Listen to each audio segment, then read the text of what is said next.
Not everybody is as mentally strong as Meghan with what she went through. So let me read a little bit of what Omid says. That was August 5th. Said Caroline Flack's family said authorities let them down and sections of press were hounding her. They found this a very entertaining angle and was spiraling out of control. Her life and reputation she worked hard to build was falling apart. Okay. Yeah, that's sad. And for some reason, I don't know why, I'm thinking of Amy Winehouse. I remember, I didn't really listen to her music that much, but of her. I remember where I was when I heard she passed. I was vacationing with my family. At that time, my second son wasn't born yet. And, I'm usually up early. And I look on my phone and I saw the headline, she passed. For some reason, I didn't even know her. I didn't really listen to her music as much. But you hear of her. And when I heard the news, it really hit me. I don't know why at that time. It did hit me. Totally unforgivable, really, and said press get away with it yet again. The modus operandi, pick target, hound onto breakdown, death, profit from the spoil, repeat, vile. Exactly. It's like they have a lottery of whose life they're going to destroy next. It's insane. See, that's the thing. The people knows about that, but not too many. When there's someone like Harry and Meghan who stand up to face them for what they are, I feel like I'm not talking about the Sussex squad. I'm talking a little bit more. Some people in UK, but maybe they are doing what I'm about to say, but they just don't report it because I'm not there. What I was gonna say is that when someone like Harry and Meghan stand up against those people, the media, why don't some Brits rally behind Harry and Meghan? To really as form of support, because they know that that's what's going on there, and you just never know when it's gonna be your turn that they come after. It's like a freaking mob. But like I said, I'm not there. Maybe it is being done, they're just not reporting it. So these are some stuff I had. Let me go to home and see. Johnny!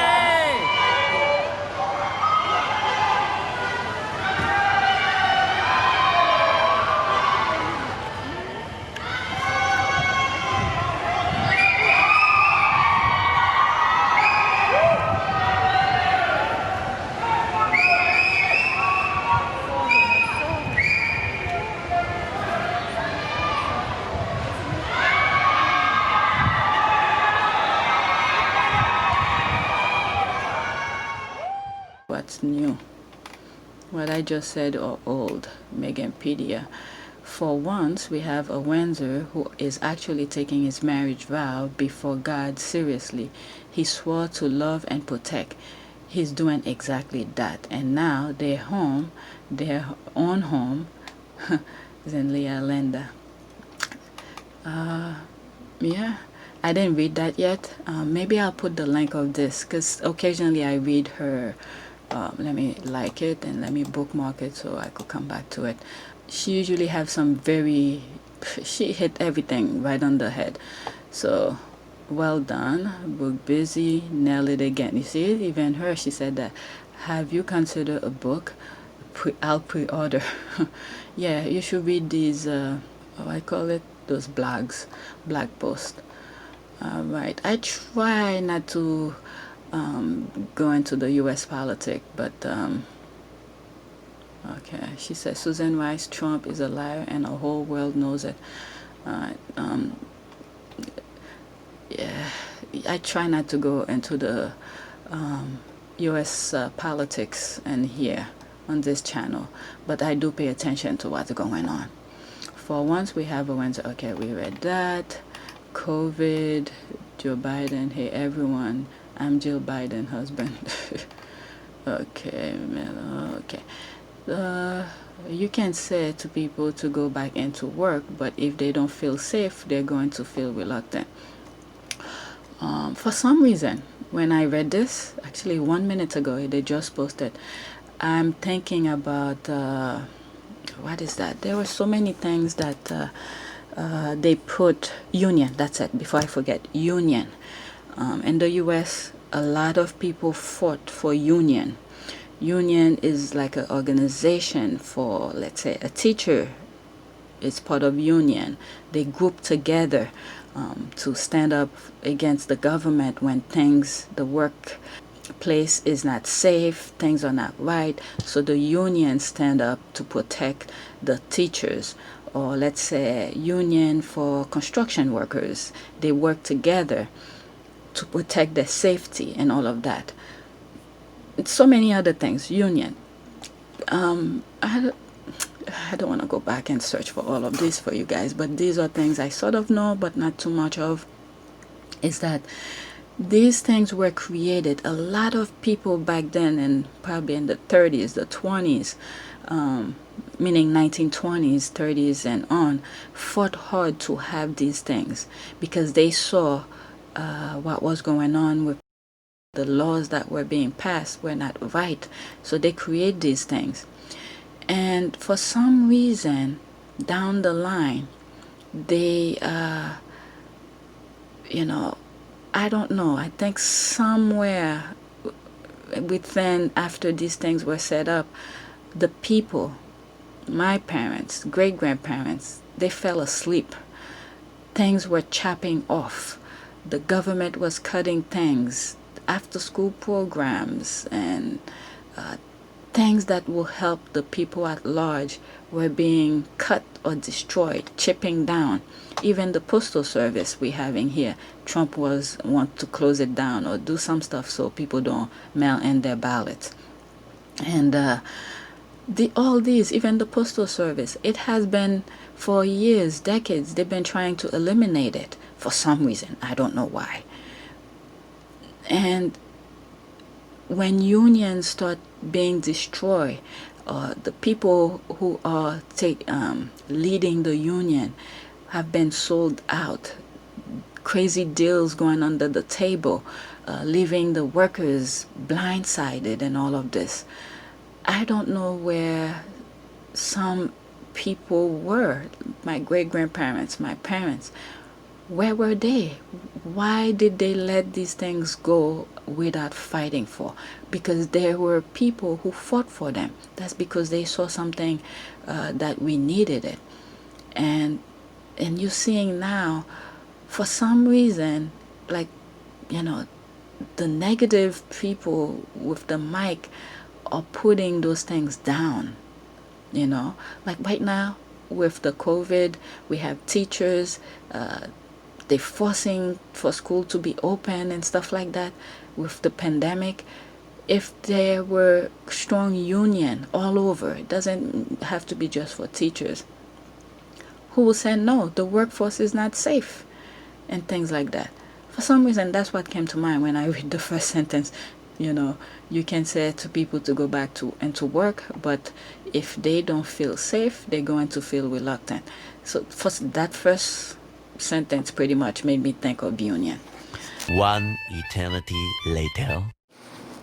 One thing I forgot to mention when I first record the part about the USPS is that they have been trying to eliminate the USPS for a while.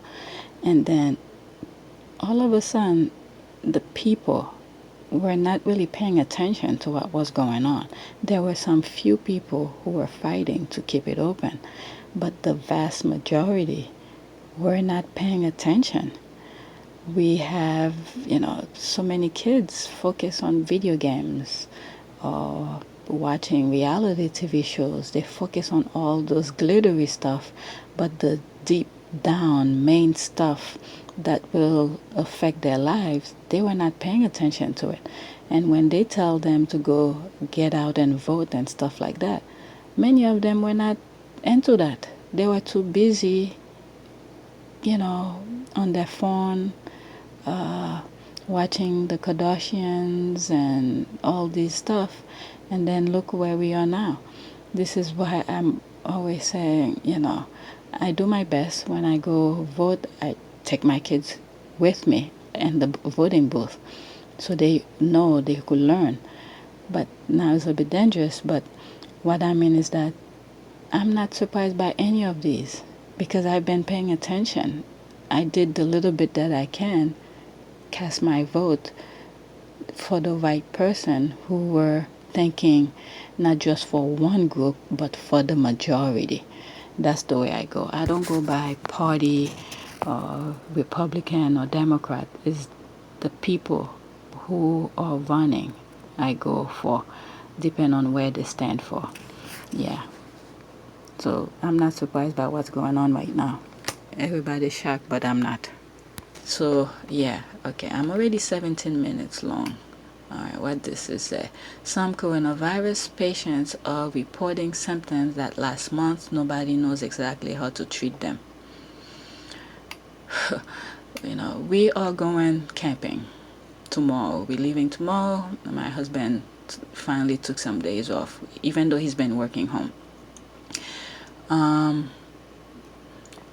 Even that's the only thing I feel safe to be doing with my kids.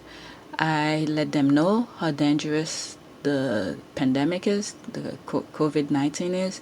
My husband don't take it that serious for some reason, but I made sure for my kids to be afraid of it, because when they go out, they have to protect themselves. The only thing I feel safe doing with them is the camping thing. At least they're in nature. They could run and do different things. And we were, like last year, we were supposed to go to Canada. And something happened. Oh yeah, my husband's job, his old job, looked kind of flimsy. Things weren't promising.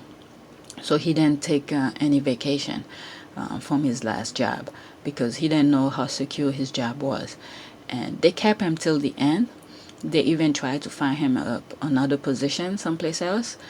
But eventually the place closed, and right after he found the job that he's in now. So we haven't been going on vacation since last year. And this year I told my kids, put in your head, there's no vacation. There's no summer vacation. We're gonna be home. The only thing we're gonna be doing is just going out, walk around, go camping or something like that. And the camping stuff is not something I had originally felt like I really want to do it. I didn't want to do camping due to, sanitary stuff, taking showers and all of this. But I didn't want to leave my kids not experiencing those kind of things. So I suck it up and went. Last year, that's what we did. And thank God we did it, because this year we have a little bit more experience. When I say we, mostly me and my kids, but my husband have done it before. So that's all we've been doing this year. We went twice already. Was it twice or once? We went once already, and we're going this time. That's the second time. And then the following weekend we're gonna go again, and I think they want to do one more. That's before school start. I didn't really want to do it because by the time we're too close to the school opening, even though they're gonna be doing stuff online, I want them to start getting themselves mentally prepared. So yeah, it's 20 minutes. It's a bit further than what I want. There's Jill Biden and stuff like that, but I'm not gonna go into that. So that's it. Thanks for watching. Please take a moment to subscribe, like, and share.